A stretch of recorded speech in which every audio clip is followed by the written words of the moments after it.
தாவுதல், ஒட்டுமொத்த உடலின் ஆரோக்கியம். பாண்டி அதாவது நொண்டி ஆட்டம் கால்களின் வலிமைக்கு ஆரம்பம்.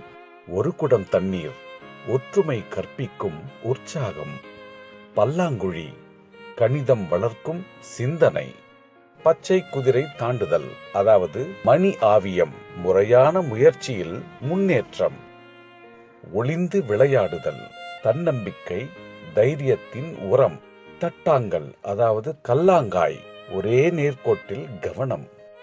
சிலம்பாட்டம் வீரம் விவேகம் பெருமைக்கு முதற்படி. உரியடித்தல் இடையூறுகளையும் ஏமாற்றங்களையும் கடந்து மகிழ்தல்.